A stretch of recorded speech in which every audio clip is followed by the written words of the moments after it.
역대하 21장 1절에서 20절까지 저와 여러분이 한 절씩 교독하겠습니다. 여호사밧이 그의 조상들과 함께 누우매 그의 조상들과 함께 다윗성에 장사되고 그의 아들 여호람이 대신하여 왕이 되니라.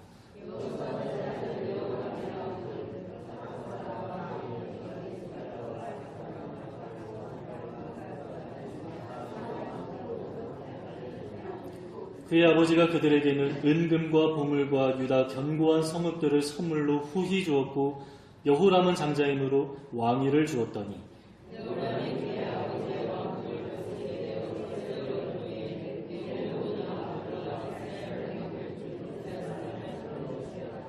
여호람이 왕위에 오를 때 나이가 32세라 예루살렘에서 8년 동안 다스리니라.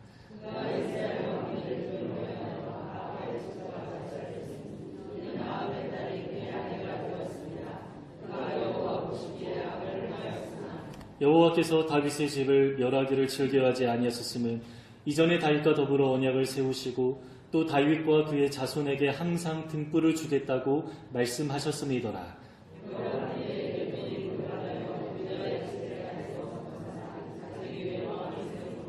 여호람이 지휘관들과 모든 병거를 거느리고 출정하였더니 밤에 일어나서 자기를 애워싼 에돔 사람과 그 병거의 지휘관들을 쳤더라.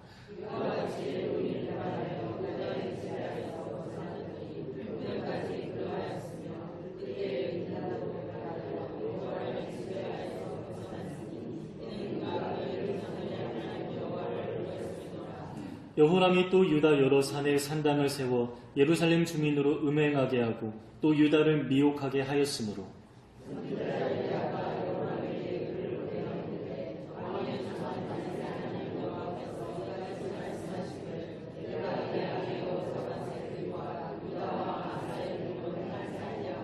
오직 이스라엘 왕들의 길로 행하여 유다와 예루살렘 주민들이 음행하게 하기를 아합의 집이 음행하듯 하며 또 내 아비 집에서 너보다 착한 아우들을 죽였으니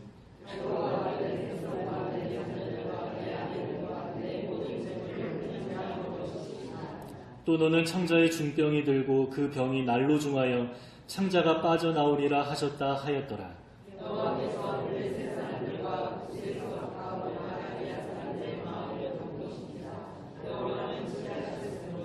그들이 올라가서 유다를 침략하여 왕궁의 모든 재물과 그의 아들들과 아내들을 탈취하였으므로 막내 아들 여호아하스 외에는 한 아들도 남지 아니하였더라.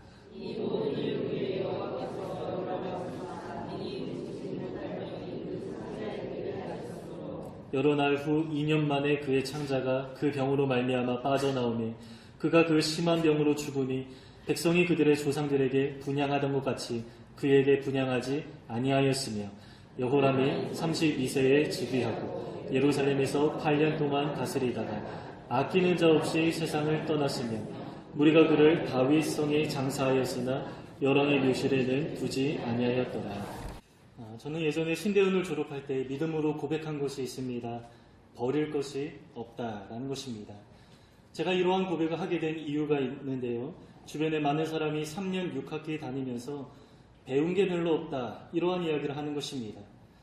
졸업할 즈음이 되었는데 처음에 입학할 때 자기 기대와 조금 다르니까 불평하는 것이죠. 주로 신대원에 들어갈 때 학생들이 기대하는 것은 성경을 배우는 것입니다. 그러나 실제로 성경은 그렇게 많이 배우지는 못합니다. 오히려 역사나 신학, 실천적인 영역을 많이 배웁니다. 목회학 석사라고 하는데 목회하는 데 있어서 필요한 것들을 균형 있게 두루두루 배우는 것입니다. 그래서 사실 필요하지 않은 것이 없습니다. 다 원래는 배워야 하는 것들입니다. 그래야 신학과 역사의 건전한 울타리 안에서 안정적으로 목회할 수 있는 사람으로 성장하게 됩니다. 그런데 배운 것이 별로 없다 이렇게 말하는 사람들이 있었는데 저는 의도적으로 그분들 앞에서 저는 버릴 것이 하나도 없는 것 같습니다 이렇게 말하곤 했습니다. 그런데 한 가지 아쉬운 것이 있었는데요. 설교학 수업입니다. 그때는 조금 이상하다 생각했는데 지금 돌아보면 이 세속적인 입장이 많이 묻어난 강의였습니다. 설교자와 청중의 관계를 판매자와 구매자의 관계로 비유했습니다. 그래서 교회는 구매자가 편안한 마음으로 들어올 수 있도록 마치 백화점과 같이 편의시설이 잘 갖추어져야 한다라고 하고, 설교 또한 구매자가 선택하여 구매할 수 있도록 구매자가 원하는 설교를 해야 한다, 이렇게 가르쳤습니다. 그러면서 설교를 마무리할 때에는 반드시 은혜로 마쳐야 된다라고 했습니다. 그분이 설교학으로 유명한 달라스에서 공부하고 오신 분인데, 그분의 강의 중에 유익한 부분이 많이 있었지만 정말 핵심적인 몇몇 가지는 제가 거절하고 받아들이지 않았습니다. 여러분, 설교는 그러한 것이 아닙니다. 설교는 철저하게 하나님의 입장에 서는 것입니다. 그래서 성도들에게 하나님의 입장을 변호하고 설득하면서 우리 모두가 다 하나님 앞에 인도하고 나아가는 방향으로 가는 것이 바로 설교입니다. 그런데 하나님 앞에 나아갈 때 은혜와 사랑의 하나님을 바라보면서 우리가 함께 나아가기도 하지만, 때로 공의로우신 하나님 앞에 철저하게 엎드리고 회개하면서 때로 아파하면서 나아가기도 합니다. 그러나 이런 메시지는 듣기에 조금 불편할 수도 있겠죠. 그래서 성도들이 불편해하면 안 된다, 그래서 무조건 은혜로 맞춰야 된다, 이러한 세속적인 가르침이 나오는 것입니다. 그리고 실제로 미국의 조엘 오스틴은 공의와 심판의 하나님에 대해서는 설교하지 않겠다, 이렇게 공식적으로 선언하면서 사역하는 대표적인 사람입니다. 그리고 성장과 부흥만을 추구하는 한국교회는 제대로 분별하는 과정을 거치지 않고 그의 영향을 많이 받았습니다. 성장했다, 그러면 하나님이 거기에 역사하셨다, 이렇게 단순하게 믿는 것입니다. 그러나 사람의 힘으로도 가능합니다. 하나님의 손길, 하나님의 역사 없이 사람의 언변과 사람의 기술만으로도 그렇게 성장시킬 수 있고 사람들을 많이 모을 수 있습니다. 여러분, 성장했다고 무조건 하나님의 역사가 크게 임했다, 이렇게 보시면 결코 안 됩니다. 기준은 오직 하나님의 말씀입니다. 말씀에서 벗어나거나 치우쳐 있다면 바르지 않은 것이죠. 제가 오늘 본문을 나누기 전에 이러한 말씀을 나누는 이유가 있는데요. 그동안 남유다의 왕 이야기를 나누면서 극적으로 하나님이 역사하시는 손길을 우리가 많이 보았습니다. 설교에 소망의 메시지가 많이 담겼습니다. 그런데 오늘 순서는 여호사밧의 아들 여호람 이야기인데요. 여호람 이야기는 우리에게 소망을 심어주기보다 경고하는 메시지가 많이 담겨 있습니다. 그래서 오늘 본문의 분위기가 조금 무겁습니다. 그래도 여러분, 하나님의 말씀은 하나님의 말씀이고요, 우리가 그대로 받고 수용해야 하는 하나님의 말씀입니다. 이제 우리가 여호람 이야기를 나누려고 하는데 2주간 여호사밧 이야기를 나누었는데요, 여호람 이야기도 그의 아버지 여호사밧과 아주 긴밀하게 관련되어 있습니다. 여호사밧은 우리가 잘 아시는 것처럼 성경은 전반적으로 그가 선 왕이다, 좋은 왕이다, 이렇게 평가합니다. 그러나 그가 하는 모든 일이 다 바르지 않았습니다. 그래서 하나님의 칭찬도 있었지만 하나님의 책망도 있었습니다. 여호사밧 자신 또한 무엇을 잘못했는지 아주 분명하게 잘 알고 있습니다. 그 중에 대표적인 것이 북이스라엘의 아합 왕과 사돈 관계를 맺은 것입니다. 자기 아들과 그의 딸을 결혼시켰습니다. 그 의도가 무엇입니까? 나중에 아들에게 왕위를 물려줘야 하는데 인간적인 생각으로 평화로운 나라를 물려주고자 하는 의도로 그러한 마음이 반영된 것입니다. 사실 주변 나라에서 볼 때 지극히 당연한 것이고 충분히 예상되는 일입니다. 왜냐하면 정략 결혼은 흔한 것이었기 때문입니다. 주변 나라들은 할 수만 있으면 다 그렇게 했습니다. 그러나 주변에서 하는 흔한 일이라고 다 해서는 안 되는 것입니다. 다 그렇게 하면 뭐 어때? 가볍게 생각하면 안 된다라는 것입니다. 그래서 우리도 주변의 모든 사람들이 다 하는 일이어도 여러분, 이것이 과연 하나님의 방법인가 아닌가 늘 질문하면서 우리가 하나님 앞에 바르게 선택해야 할 필요도 있습니다. 여호사밧은 자신의 잘못을 잘 알고 있었고요, 수습하고자 하는데 그 방법이 바로 섭정이었습니다. 자기 며느리가 북이스라엘의 바알 숭배를 일으킨 이세벨의 딸이었기 때문에 아마 늘 조심스러웠을 것입니다. 물론 아버지 아합 왕은 이전 전쟁에서 죽었지만 그의 아내 이세벨은 눈을 시퍼렇게 뜨고 살아있습니다. 그래서 그녀의 딸이 남유다에 시집을 왔지만 어머니 이세벨의 영향력 아래에 있을 수밖에 없습니다. 그래서 여호사밧도 자기 아들을 왕으로 세우지만 자신도 아들에게 영향을 주지 않을 수 없었던 것입니다. 그래서 5년 동안 섭정을 하기로 결정합니다. 이 섭정이라는 이미지가 별로 좋지는 않죠. 아들을 왕으로 앞에 내세우지만 뒤에서 권력을 잡고 조종하는 것처럼 보이기 때문입니다.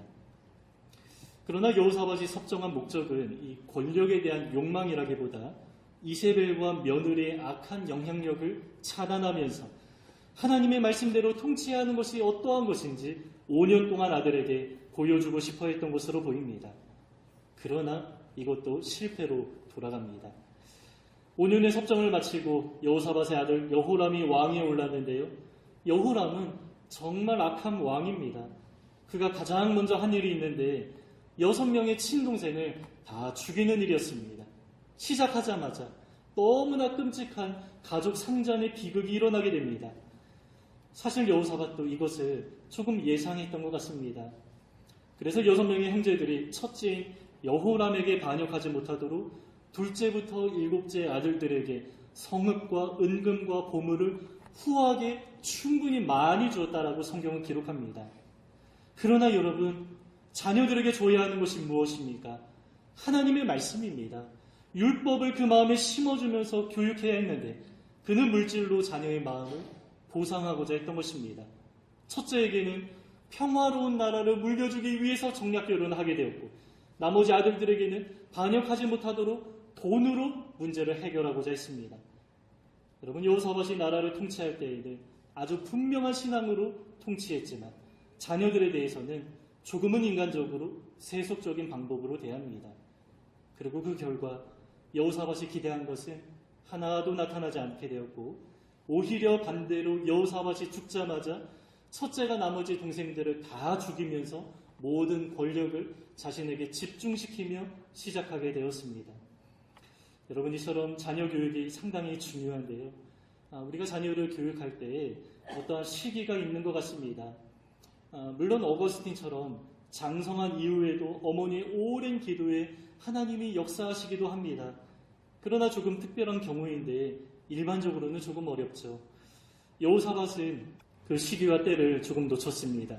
어린 시절부터 율법으로 잘 교육했어야 됐는데 전쟁을 치르거나 순회 사역을 하면서 아마 자녀들을 잘 돌보지 못했던 것 같습니다.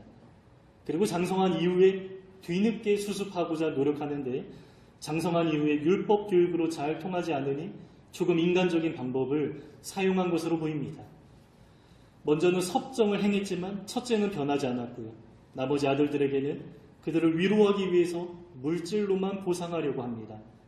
그러나 그 결과 엄청난 비극이 그 가정 가운데 나타나게 되었습니다.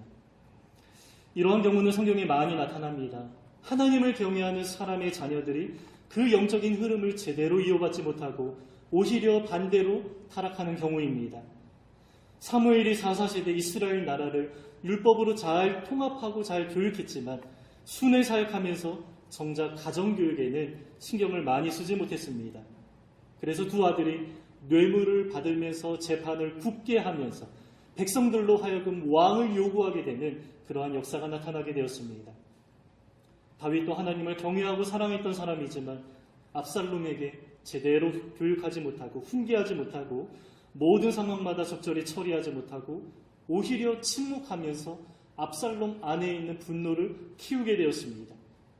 그래서 결국 반역이 일어나는 사태까지 나타나게 됩니다. 이렇게 성경의 훌륭한 지도자도 자녀 교육에 어려움을 겪는 모습을 보면서 이 문제는 정말 쉽지 않은 문제구나 이러한 생각을 하게 됩니다.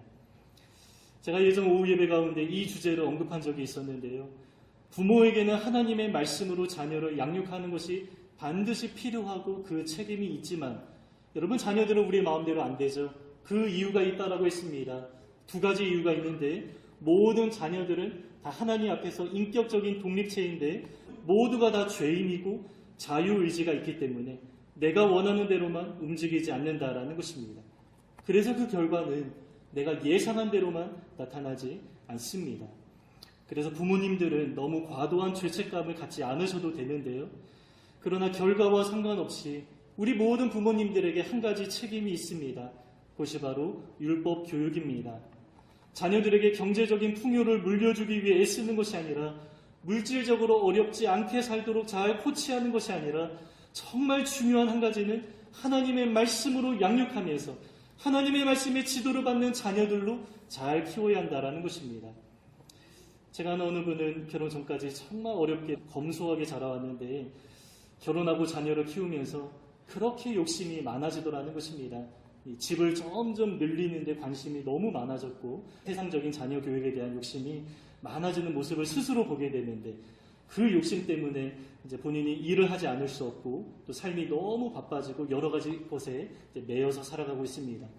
그래서 정작 가정에서 이 말씀 교육을 제대로 하지 못하고 있는 모습을 보게 됩니다. 또 어느 선교사 동역자가 있는데 하나님 앞에 정말 헌신하고 자기 생명까지도 내어드리면서 얼마나 열심히 살아왔는지 모릅니다. 그런데 결혼하고 지금 말도 못하는 갓난이에게 주입하면서 교육하는데 우리 아가 나중에 의사 될 거지 이렇게 세뇌시키고 있습니다. 지금 그 삶이 공고합니다. 없는 가운데 정말 곤고하게 살아가고 있는데 마치 자기가 강남 아줌마가 된 것 마냥 이 세속적으로 자녀에게 기대하는 바가 또 얼마나 큰지 모른다. 나에게도 그러한 유혹이 너무 많이 생긴다. 그런 나눔을 한 적이 있습니다. 여러분, 우리는 세상과 다르게 살아가는 사람들인데요. 자녀 교육에 있어서도 세상과 달라야 합니다. 세상의 질서에 잘 적응하고 순응하면서 이 세상에서 두각을 드러내는 사람으로 만들어내는 것이 아니라 세상과 다르게, 세상과 조금 빗겨나면서 다르게 살아가는 하나님의 사람을 만들어내야 합니다. 물론 우리가 세상 속에서 살아가야 하지만 세상과 다른 방식으로 살아가도 불안해하지 않고 당당하게 살아가는 하나님의 사람, 믿음의 사람으로 키워내야 하는 것입니다. 여호사밧이 이것을 잘 못했습니다. 바알 숭배자 이세벨의 딸을 며느리로 데려온 것부터가 문제였지만 그 이후의 태도를 봐도 좀 아쉽습니다. 섭정을 할 것이 아니라 아들 여호람에게 정말 필요했던 것은 율법 교육입니다. 뒤늦지만 그래도 율법 교육으로 그를 다스렸어야 됩니다. 6명의 아들들에게 성읍과 선물을 후하게 주면서 그들의 마음을 위로할 것이 아니라 그들에게도 율법 교육이 필요했다라는 것입니다. 어린 시절부터 7명의 모든 아들들을 다 모아놓고 율법으로 그들을 가르치면서 율법과 하나님 나라에 대한 그 공감대를 형성하게 했다면 아마 이런 비극은 막을 수도 있었을 것입니다. 여러분, 우리도 마찬가지입니다. 이 어지럽고 혼란스러운 세대 가운데 자녀 교육이 정말 중요하고요.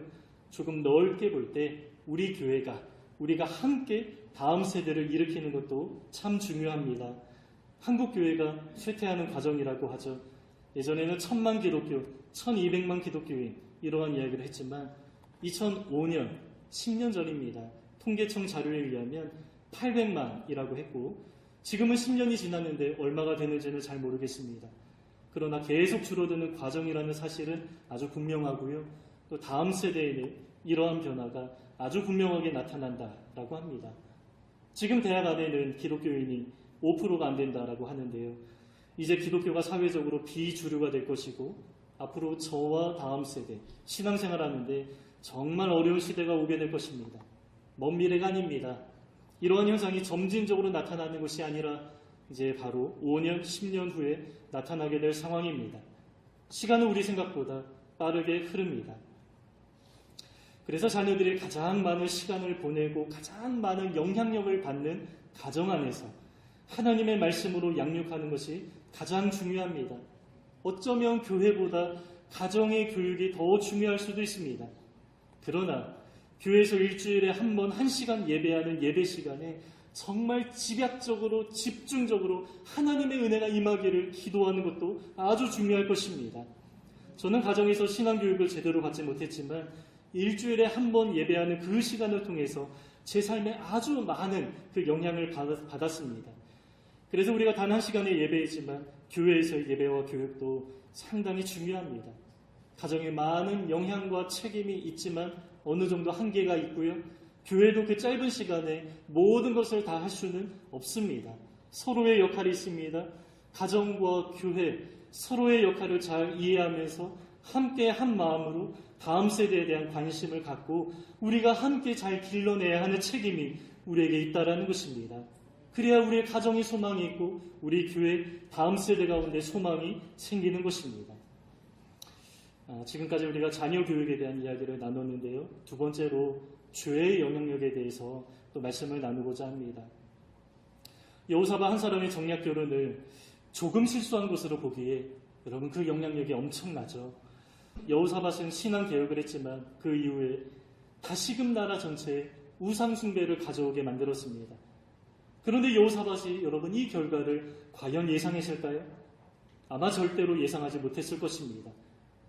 만약에 예상했다면 결코 정략 결혼을 하지 않았을 것입니다.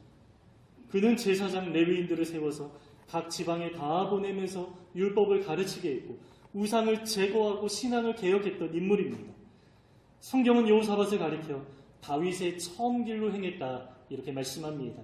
다윗의 그냥 길도 아니고 처음 길이다 이렇게 말씀하시면서 여호사밧을 극찬합니다. 그런데 그가 바로 다음 세대에 일어날 결과를 예상했다면 절대로 결코 정략 결혼을 할 수 없었을 것입니다. 여호사밧의 의도는 단지 정치적으로 군사적으로 남북의 평안만을 꾀했을 것입니다.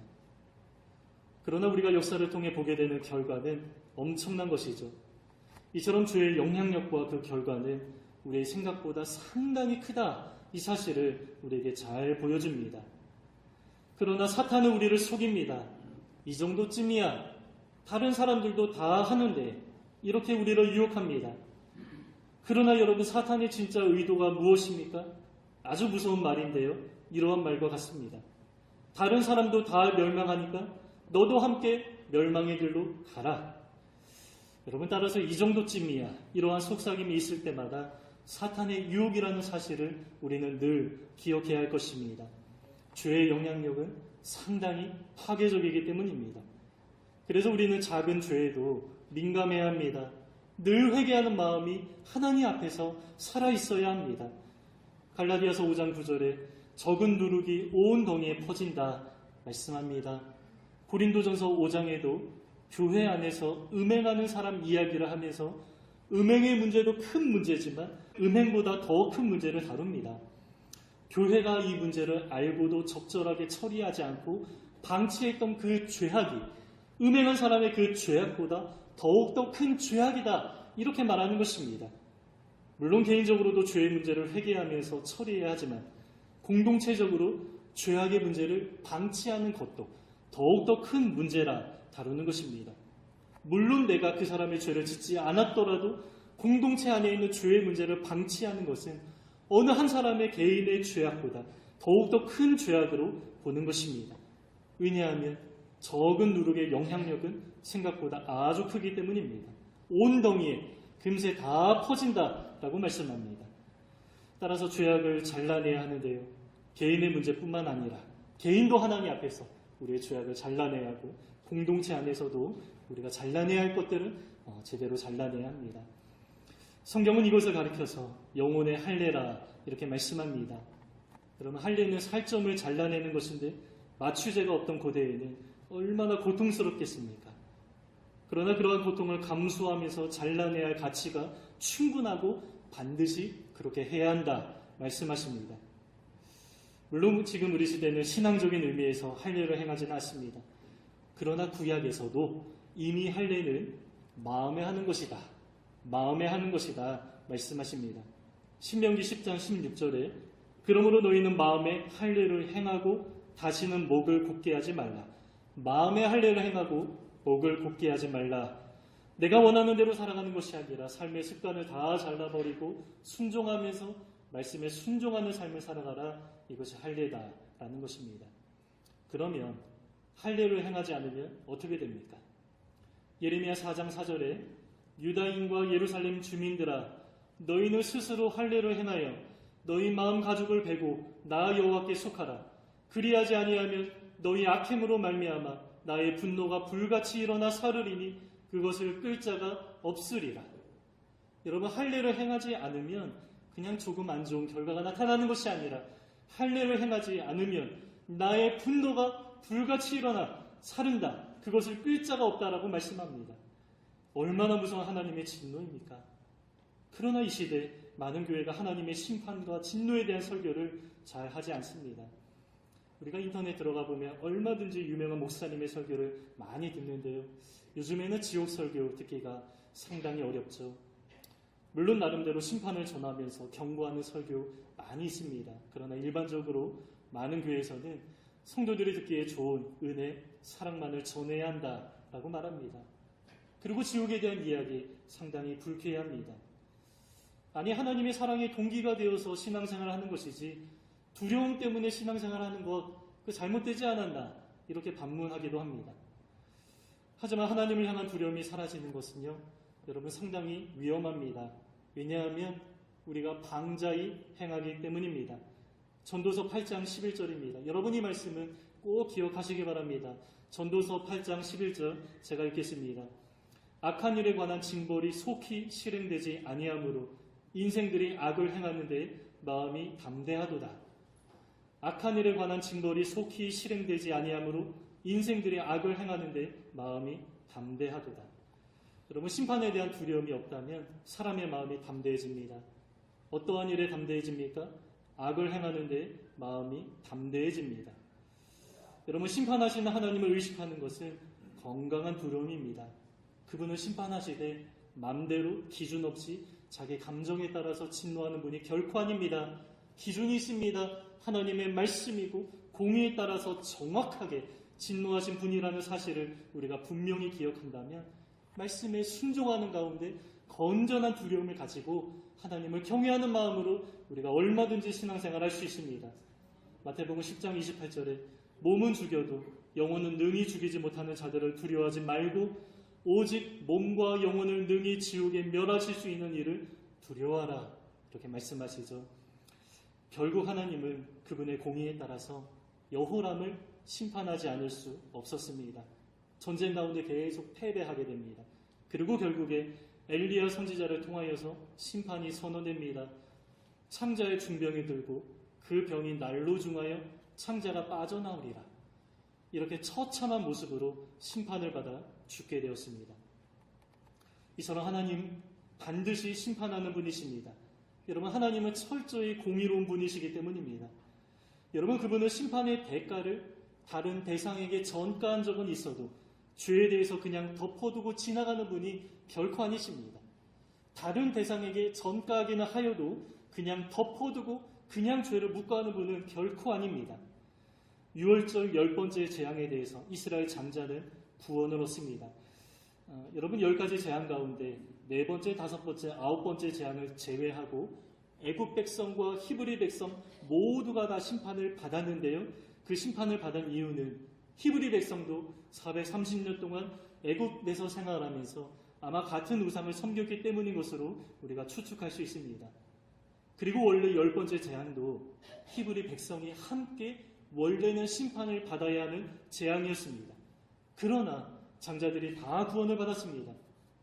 그러면 그냥 덮어두고 넘어가십니까? 그렇지 않습니다. 여러분, 하나님은 그 대가를 정확하게 치르게 하십니다.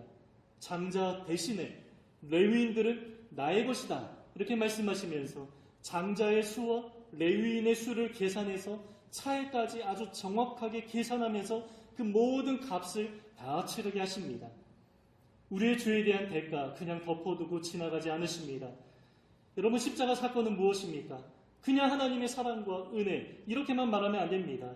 죄에 대한 하나님의 진노와 심판이 얼마나 무서운 것인지 보여주는 것이 바로 십자가 사건이었습니다.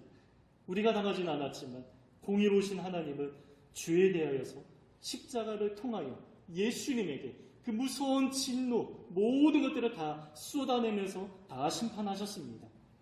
그래서 여러분, 하나님은 죄에 대해서 반드시 심판하십니다. 그리고 그 하나님은 각 사람의 행한 대로 갚으리라 말씀하십니다. 그래서 우리는 그분을 두려워하면서, 여러분, 하나님을 두려워하셔야 합니다. 그분을 두려워하면서 나를 돌아보면서 죄에 대하여서 우리가 민감하게 반응하며 살아가야 하는 것입니다. 오늘은 여호람 이야기를 통해서 2가지 말씀을 나눴습니다. 하나는 죄에 대한 것입니다. 죄의 영향력, 여러분, 상당히 파괴적입니다.